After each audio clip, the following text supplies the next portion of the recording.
Hey guys, it's Amanda from theintuitivewife.com, working with women to bust through their energetic blocks and finally live their soul purpose. This video is actually from my Facebook group, The Spiritual Apprentice. If you're not there yet, head on over to Facebook right now and send your request so that I can bring you into the group. This live is just an idea of things that we talk about in that group. And today's topic is tuning into your inner goddess, or inner witch, or inner badass, whatever you want to call her. After I finished recording the live video in my group, I went and I created a PDF with a mantra and instructions on how to get in touch with your inner goddess. If that's something you want, you have to head over into the Facebook group, The Spiritual Apprentice, to grab your copy completely for free. So check out this video to understand what your inner goddess is and the benefits of tuning into her. Enjoy!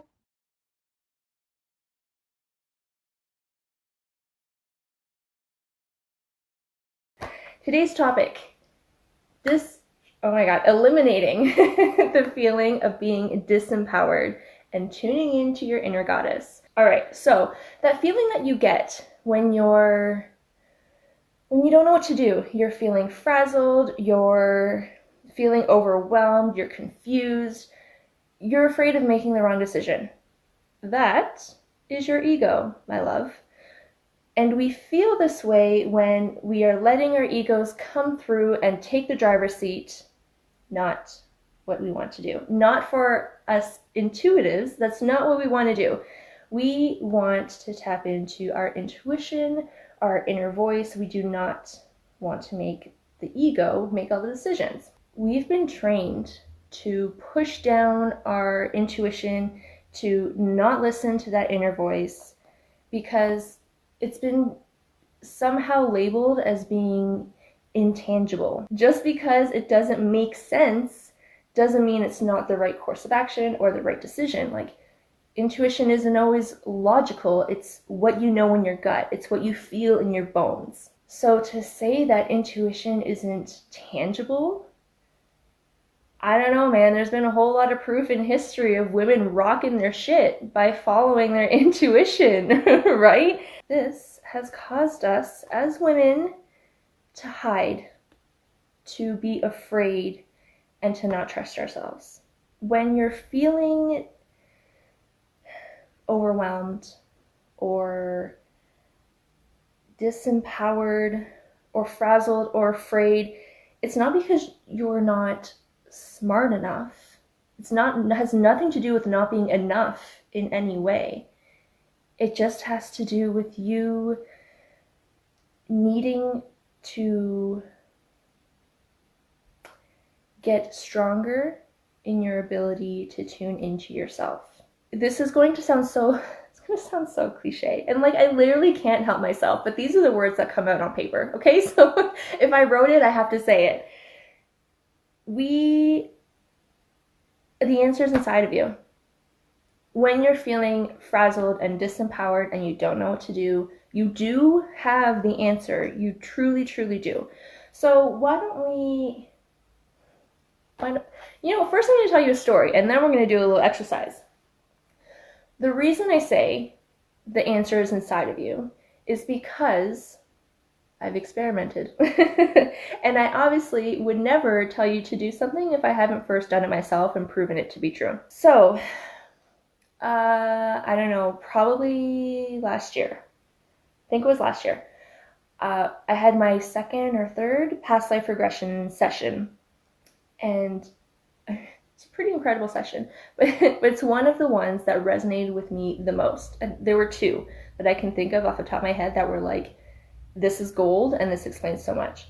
So this one in particular, I saw myself in the country, like Ireland or Scotland, like those kind of Highland area. I am not very good with words today, you guys. Anyways, I saw myself with this like red curly hair and like super long green dress, and I can't remember her name. You know that movie Brave? And that little Scottish woman with like the red curly hair? I swear, this was like a real life version of that cartoon character. So she was out foraging for herbs. She was like the town healer, and she lived just on the outskirts in a tiny little cottage, like pretty fucking perfect if you ask me. And I saw her out and she was getting herbs and putting in her basket and coming in and hanging them upside down on the hearth. Like, my heart was so happy to see those images. Of course, we talk ourselves into and out of anything that we want to believe. So I took a few minutes and I started to breathe and tune into myself, because really, I knew the answer. I just didn't want to believe the answer. And the answer is always, in the end, whatever is going to make us happy, not whatever is the easy road, whatever is what we can easily communicate to others, because others have nothing to do with it. It's us and what makes us and our soul happy at the end of the day. So I tuned into myself, and this adorable girl with the red curly hair who last year popped up in my head. I now call her my inner witch because I had no other name to call her. Sat there and she had a conversation with me, and she told me what it was that I was doing. You're letting your ego get in the way. You're not taking your true. You're not listening to your intuition. You're not following your soul purpose.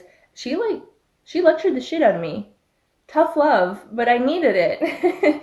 So now every time I'm having like an off day, or I just don't really know what to do, because I know that there are some of you in here who are entrepreneurs. And I know that sometimes you get this idea and you get this other idea and you get this other idea and it's like shiny object syndrome sometimes. So if you're having one of those days, I strongly suggest just take a second and tune in. And now whenever I get stuck, I just call on her. Like, I don't even care if she has a name. Same with like my angels and spirit guides. Some people are like, how do I know what their name is? Doesn't matter. As long as they show up when you call them, that's all that matters. So I call her my little inner witch.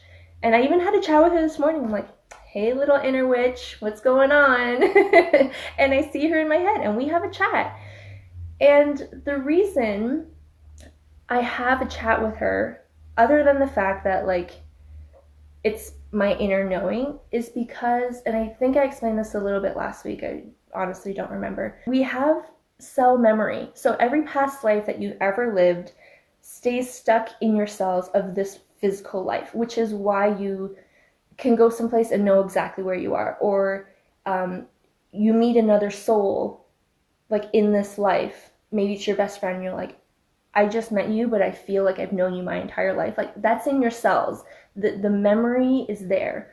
So I call on her because she's already lived through shit. So she's kind of like my shove in the right direction. Whatever you want to call her, your inner witch, your inner goddess, your inner warrior, your inner shaman, your little badass inside, like whatever you want to name her or him or it, whatever, is totally fine. But I want you to know and feel empowered of the fact that you do have the answers inside of you, and it really is as simple as just taking 5 minutes and just breathing and tuning in. So I think it would be fun to right now do a super, super quick exercise to tap into our little inner witch, goddess, warrior, shaman, badass chick. Cool? Is that cool with you? Let's do it. And you have to promise me, though, that you're going to close your eyes, because I get super self-conscious when I close my eyes on camera, because I'm not one of those people who closes their eyes and it's like solid. Like, my eyelids flicker like crazy and I can't help it. So if you close your eyes, I'll close my eyes. So let's do this super, super quick exercise. Like, it won't take long. Close your eyes. I'm watching you. Close your eyes. Take some nice, big, deep, calming breaths. Feel grounded. Feel your feet flat on the earth, firmly on the ground.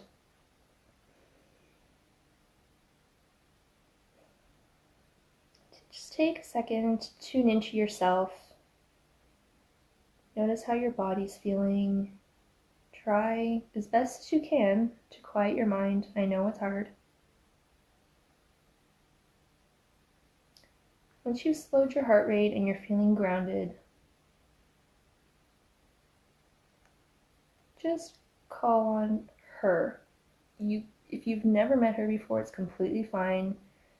Just say, hey, inner goddess, inner warrior, whatever you want to call her, whatever resonates with you. And just notice what shows up. Has your posture changed? Does your body feel different? Are you seeing something? Are you seeing a person? Are you seeing a light being, an orb? Maybe you're seeing like an angelic figure, and that's completely fine too. However she comes across to you, just don't judge it. Just take it in. It's totally fine. Just tune into her energy and see how she feels. Does she feel like your best friend? Does she feel like a hug from a loving mother? Does she feel like someone who you have known your entire life? Just kind of lean into that feeling of love and support, because that's why she is there, of course, is to love and support you and guide you in any way that she possibly can. And just take a second to explain to her how it is that you're feeling today. What's on your mind? Is there something that has you feeling frazzled or overwhelmed? Is there a situation that you don't know what to do? Talk to her about it.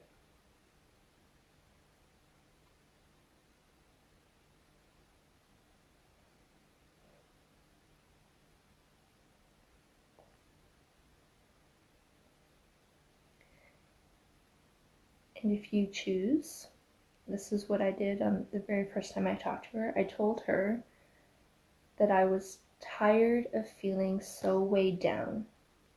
What is it that you need from me to release you? You have been chained down for so long. What do you need for me to set you free? How can I help you?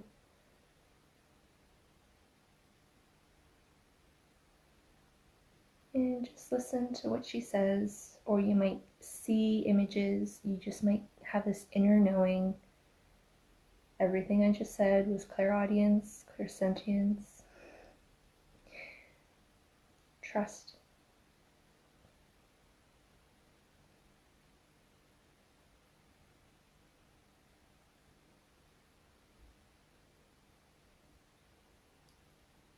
And when you're done having your little chat, slowly start to bring your focus, your awareness back to your physical body, back to where you're sitting right now, on your couch, on your bed, on the chair.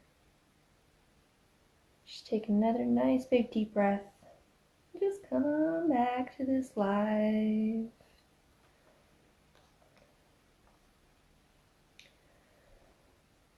So how did she feel? I really am curious. Like, how did she feel? What did she say? Did she tell you something that you didn't know, or maybe something you knew and you were just in denial? And just know that you really can call on her whenever you want to, whenever you need to. A large part of moving forward and feeling more empowered is talking to your inner wisdom, your inner goddess, whatever you want to name it or her. A lot of it is that self-reflection. A lot of it is also understanding past life patterns. A lot of it is chakras, clearing them out so that you don't have this lame energetic block holding you back, because you do have control over the energetic blocks. You have control over the mindset. They're all intertwined.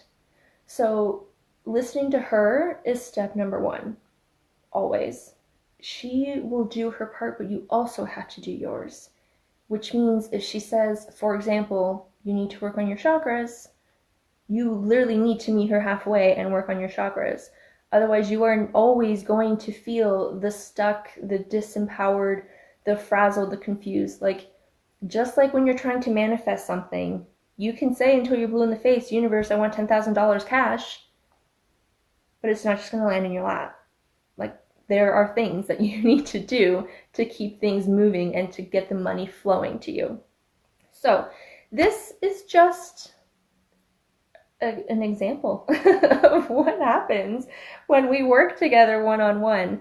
But I do truly want you to feel more empowered and more intuitive and take advantage as best as you can.